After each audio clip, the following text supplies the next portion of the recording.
نعمة عظيمة من نعم الله عز وجل علينا، زينة من زينة الحياة الدنيا. المال والبنون زينة الحياة الدنيا، والباقيات الصالحات خير عند ربك ثوابا وخير أملا. موضوع خطبة اليوم: الطفولة بناء وأمل.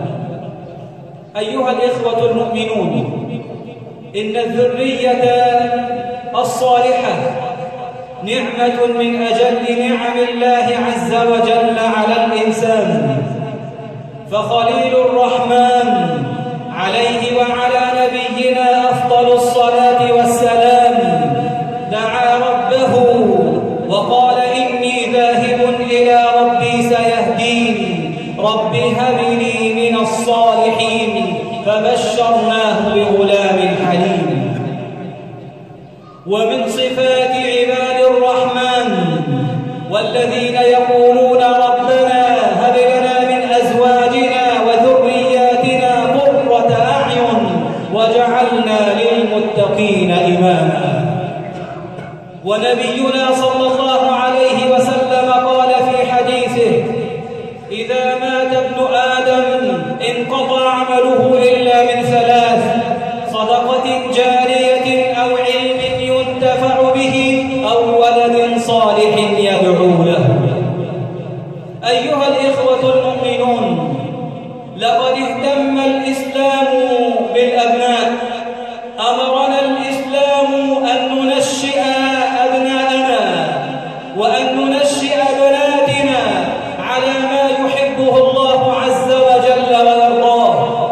وأول شيء يجب علينا أن ننشئ عليه الأبناء والبنات هي العقيدة الصحيحة، أن تعرفه أركان الإيمان، أن تعرفه أركان الإسلام، لأنه للأسف الشديد ربما يحصل الولد أو تحصل البنت على أعلى الشهادات ولا يكون عنده معرفة حقيقية أو صحيحة بالله عز وجل الخالق سبحانه وتعالى. لو سألنا كثيرا من أبنائنا عن أركان الإسلام ربما يجيب الكثير منهم، لكننا لو سألناهم عن أركان الإيمان ربما لا يجب إلا القليل منهم. بني الإسلام على 5: أركان الإيمان 5، أركان الإسلام 5، وأركان الإيمان 6. بني الإسلام على 5: شهادة أن لا إله إلا الله وأن محمدا رسول الله، وإقام الصلاة، وإيتاء الزكاة، وصوم رمضان، وحج البيت لمن استطاع إليه سبيلا. أركان الإيمان 6: أن تؤمن بالله وملائكته وكتبه ورسله واليوم الآخر والقدر خيره وشره. أنبياء الله ورسله نشأوا أولادهم على ذلك، ربوهم على ذلك، وصوهم على ذلك.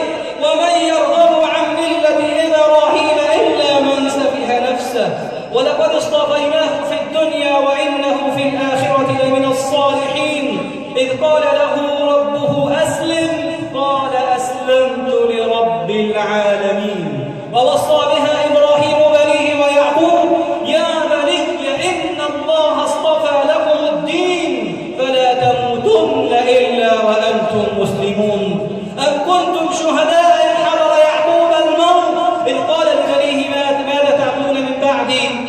ما تعبدون من بعدي؟ قالوا نعبد إلهك وإله آبائك إبراهيم وإسماعيل وإسحاق إلها واحدا ونحن له مسلمون. نبينا صلى الله عليه وسلم علم الأمة جميعا في شخص عبد الله بن عباس رضي الله تعالى عنهما، وكان رديف النبي صلى الله عليه وسلم ذات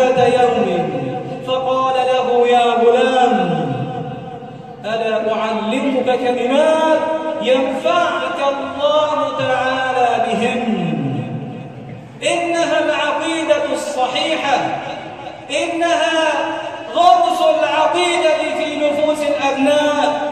احفظ الله يحفظك، احفظ الله تجده تجاهك. إذا سألت فاسأل الله، وإذا استعنت فاستعن بالله.